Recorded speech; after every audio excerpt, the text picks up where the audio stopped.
Ladies and gentlemen, good morning again.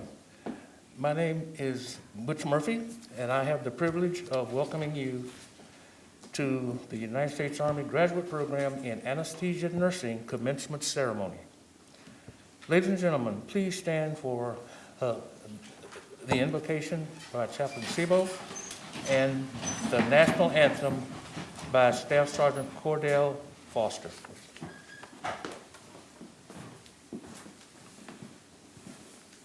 Let us take this time to exercise our right to religion. Please pray, contemplate, and meditate in your faith tradition as I pray in mine. Let us pray. Holy God, the creator of the universe, we've come today to thank you for your precious gift of life. We thank you, God, for schools and educational opportunities. As this class of medical professionals graduate today, I lift this ceremony into your holy and loving hands. I pray that you kindly continue to lead and direct the faculties and staff of this program in the manner in which you want them to prepare your people. Dear Lord, kindly be with these graduates, bless them, and help them to faithfully and carefully practice medicine for the benefit and betterment of humanity. This I pray in your most holy and righteous name. Amen.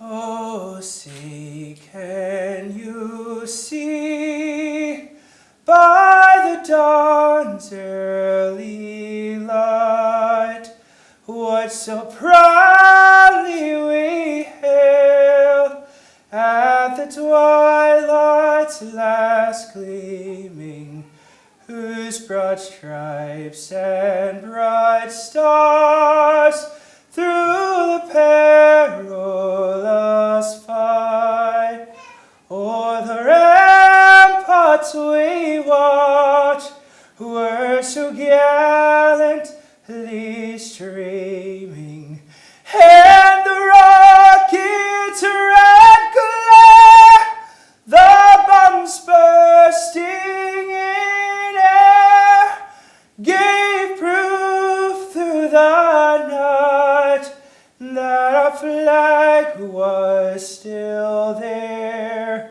Oh, say does that star-spangled banner yet wave o'er the land of the free and the home of the brave?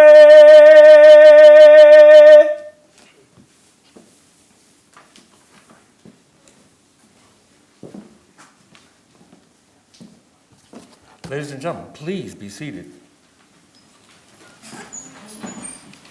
And a point of personal privilege. Wow, great.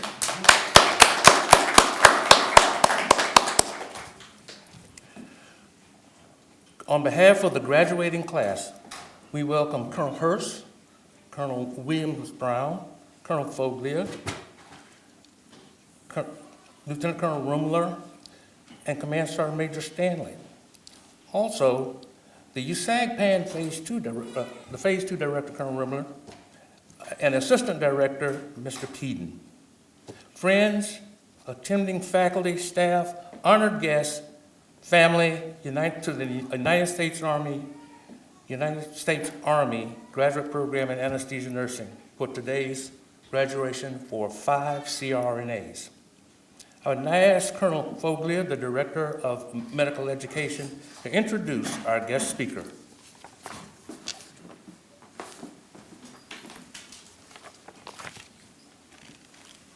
Good morning.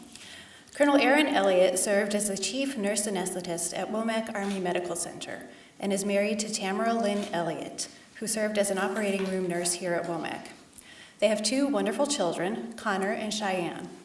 In December 2004, he graduated from the U.S. Army Graduate Program in Anesthesia Nursing at Fort Bragg and was assigned to Fort Bliss in El Paso, Texas in 2008.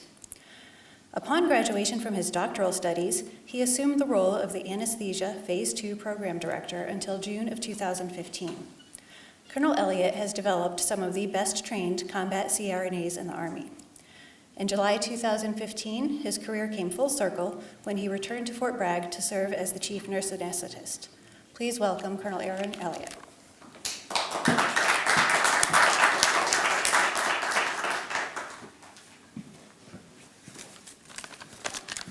How's everybody doing? Well, hey guys, remember me? I used to work here a little while ago. Last 2 times I was up on this stage, I bawled quite openly for my promotion and then for my retirement. But people keep on asking me to come back here and speak, and I'm more than honored to come back here and speak. And then they asked me to speak for graduation after I'm retired. I never thought I'd see that text. So this graduation time, I got to think that you guys must think you're pretty special. Like you just got a brand new pony, or like you just got a new Harry Potter tattoo. But I tell you what, I did this anesthesia thing for a little while, and I was in the Army for a few years, but now I live in a camper by the river. So if you think you're something special, we'll just see about that.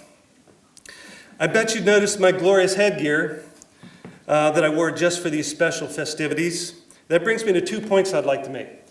The first point, well, I don't remember the first point, but the second point is that I'm probably the first person to give a graduation speech up here in a baseball hat. I like to be a trendsetter. The patch is St. Michael, patron saint of battle. I carry a pennant in my wallet that's been with me for 21 months of combat deployments, first in Baghdad, then in Camp Bucca. Brace yourself, I'm about to say something shocking. First, I've seen the most horrible things that a man can see in combat. I've seen the kind of traumas that you only see in the movies. But I want you guys to go to war. Metaphorically speaking, if possible, but I want you to go to war.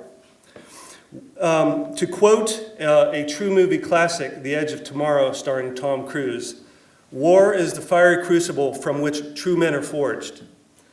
Now, it's true that I've built a career around trauma and deployment anesthesia, but that isn't what I necessarily desire for each of you. What I desire is that you recognize and that you test and that you destroy your limits. I know that sounds rather aggressive, but that's what I've trained you for. Complacency is the devil that will whisper in your ear that you are good enough in this moment and that you don't have to strive for anything greater. Let me tell you something. You have not seen just how sharp you can be.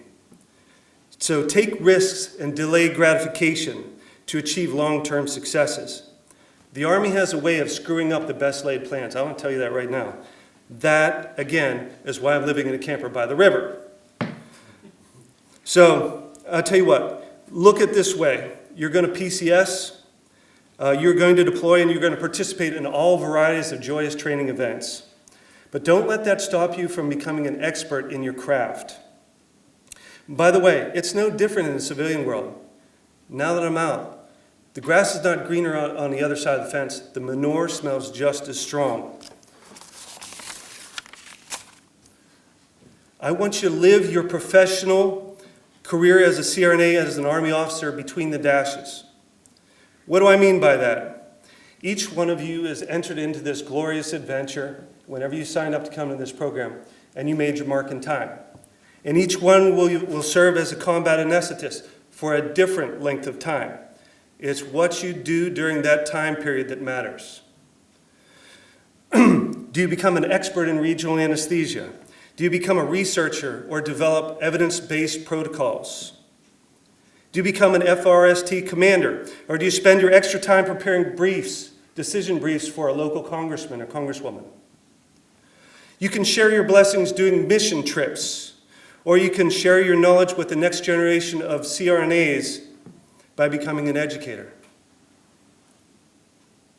My dash has spanned 25 years and 7 months, and my only regret is that I couldn't serve for 25 years and 7 months more. Of course, I do also regret that I can open the front door while seated at my kitchen table.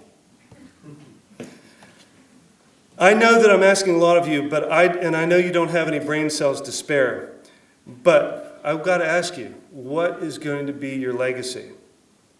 I was wrong when I thought that my legacy would be establishing expertise in both Army leadership and clinical expertise in my unit. I was wrong because whenever my dashes closed, so did that chapter in my life. So after a great deal of reflection, what I recognized as being my legacy is you. So I'm going to tell you, this is very selfish of me, but I'm going to share just a little bit of joy in your graduation, and I'm going to steal just a little bit of pride in your success. How do I know you'll be successful? Because the training you've received is second to none. I've seen it out there, and I know what it's like. The acuity of the patients you get and the hands-on patient care you deliver is second to none. So let me tell you a little story, because I know you're a captive audience, and since no one will probably throw me off the stage. During my second deployment, I was stationed in the largest prison in the world in Camp Bucca for 15 months. Total suckfest. The gate guards brought into me an 11-month-old baby that was burned over 50% of his body. We were terribly unprepared to take care of this burned child in a prison. It was just me and one other anesthesia provider. So I volunteered to fly him north to Balad. I was up all night preparing because, the United States Army, we own the night, so that's when we fly. So I was up all night preparing, and around 0400, we loaded into a Black Hawk. Shortly after takeoff, a dust storm kicked up. And every time we headed into a patch of rough wind, it felt like the entire bottom of the Black Hawk was dropping out from under me. And I cradled that baby's face, and I kept him safe, and I prayed to God that breathing tube didn't come out. The pilot told me through the headset that they couldn't go any further. See, there at Camp Bucca, we were the southernmost FOB in all of Iraq. We were only like 14 miles from the Kuwaiti border. We were the southernmost FOB. And so we had to fly north to Talil. Talil was kind of a hub. I don't know if any of you have been there.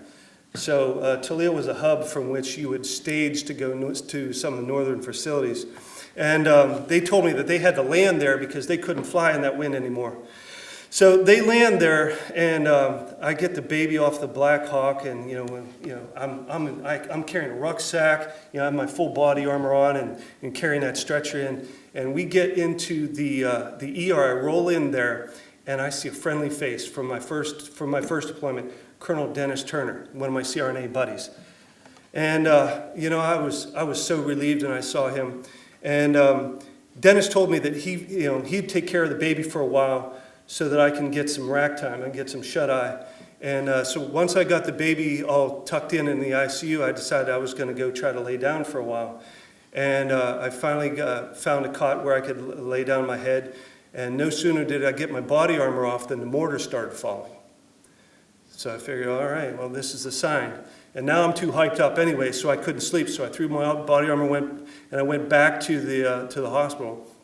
And another good guy that I've been spending some time with and that I've knew since 1997, Colonel Darren Cox was there. He was the hospital commander.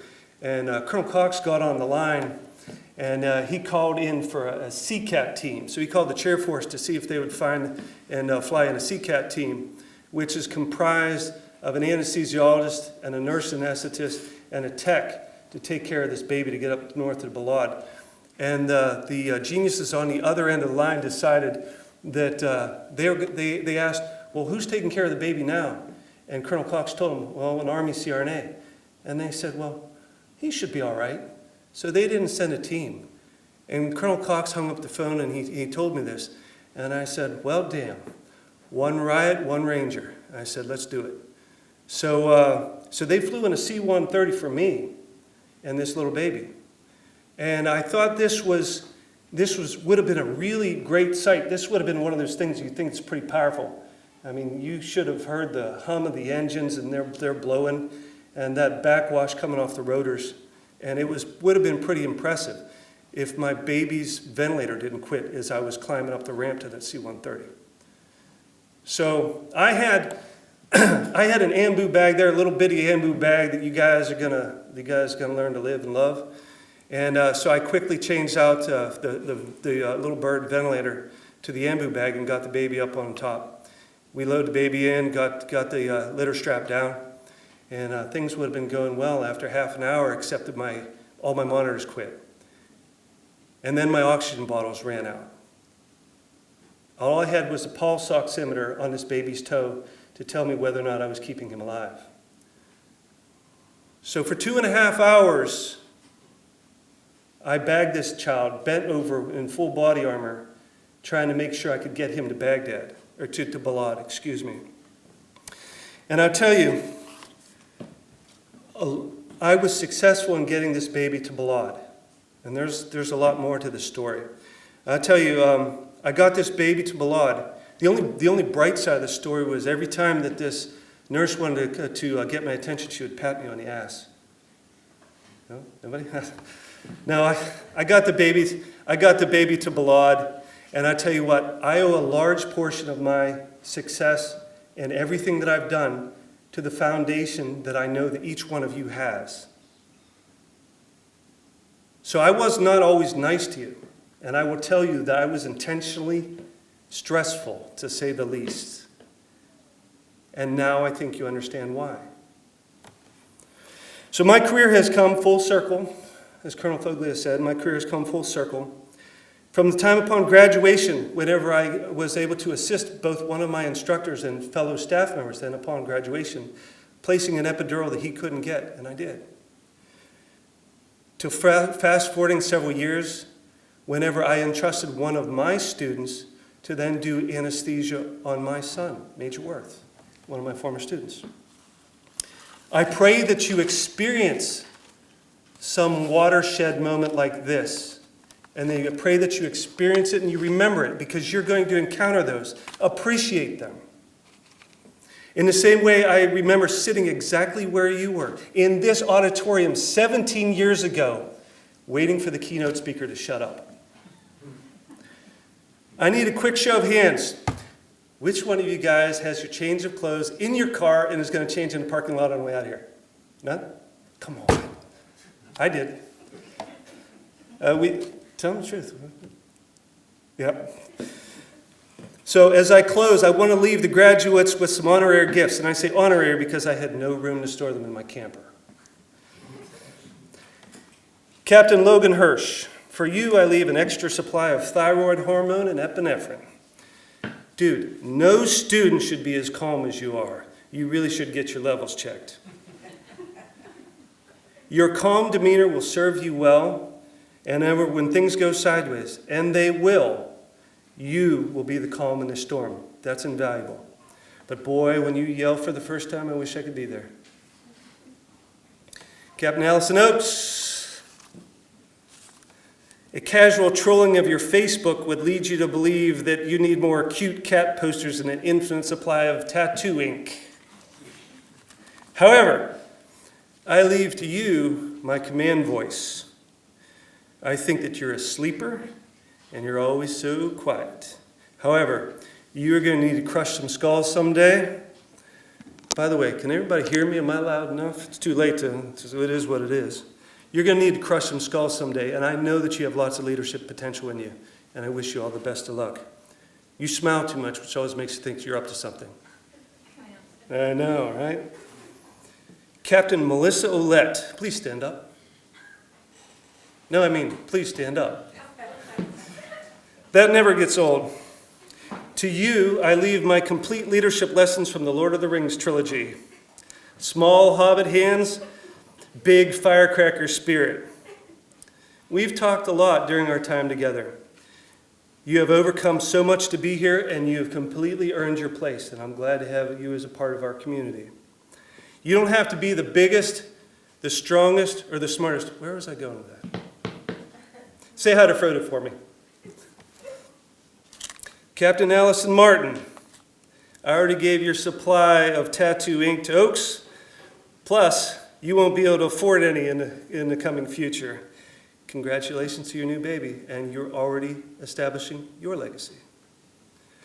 I was told that you should never pray for patience, or God will find a way to make you earn it. So for you, instead, I leave a supply of sleep and bubble wrap. The sleep, well, that's obvious. The bubble wrap is because your kid is going to make you want to bang your head a lot. Good luck and God bless.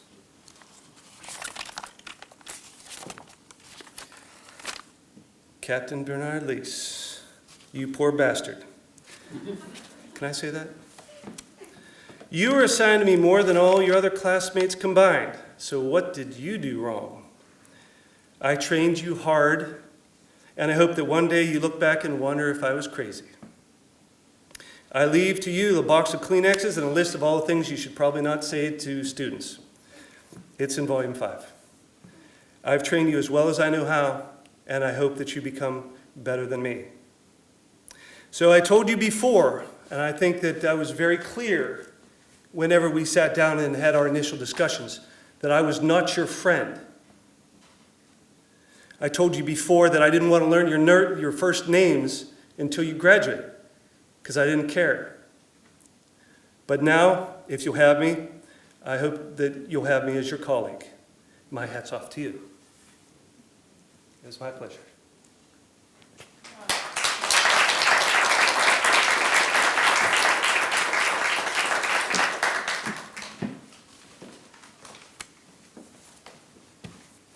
Sir, thank you for those truly thought-provoking and inspiring remarks. God bless you.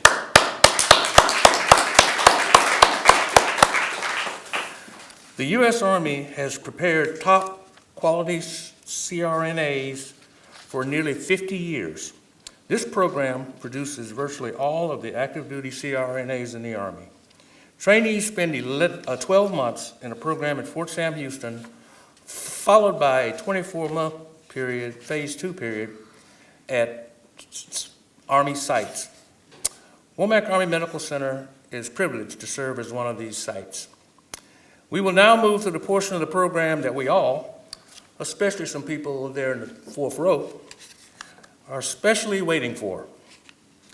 I'd like to ask Colonel Foglia and Lieutenant Colonel Rumler to join us on the platform.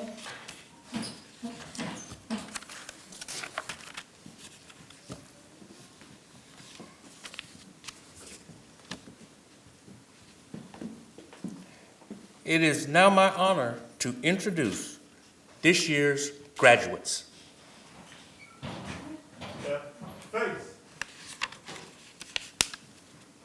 I will ask you to please hold your applause until all our graduates have received their certificates.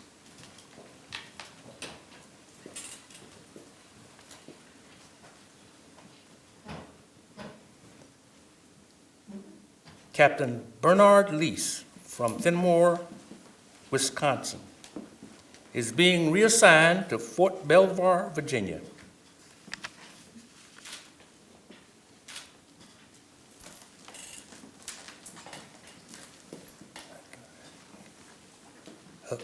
Captain Allison Oates from Indianapolis, Indiana, is being reassigned to Landstuhl, Germany.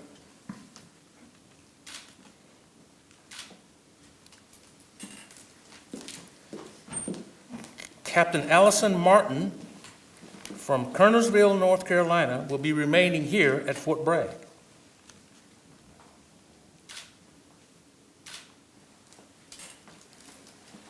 Captain Logan Hurst from Gravette, Arkansas, will be reassigned to Fort Carson, Colorado.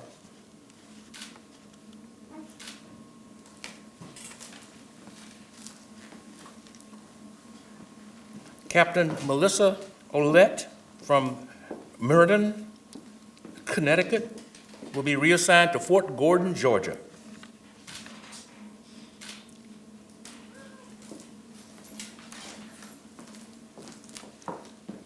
Ladies and gentlemen, please join me in a round of applause for these fine officers.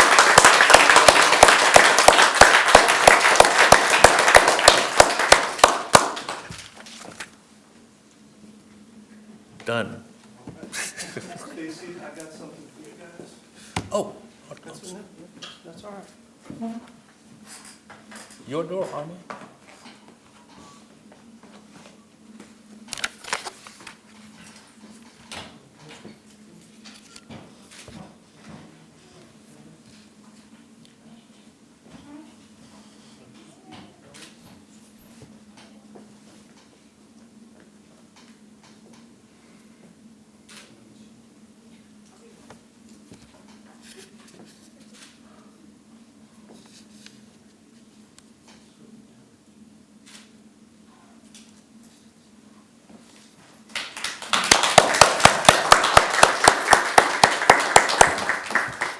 Ladies and gentlemen, we now have a video from our hospital commander specifically for our new graduates.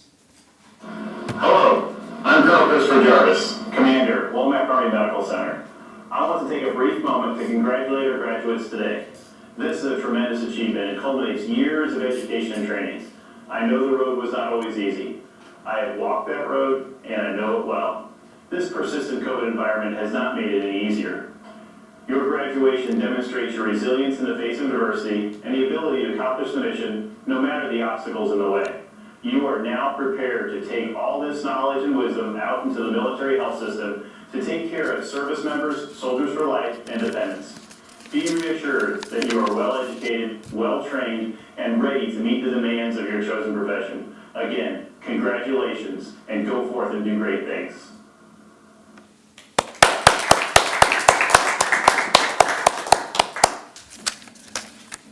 And before closing, I would be remiss if I did not also thank the All-American 82nd Airborne Division Band Woodwind Quintet for their great service. Thank you. Ladies and gentlemen, please rise for the singing and playing of the Army Song.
Ladies and gentlemen, this concludes our ceremony.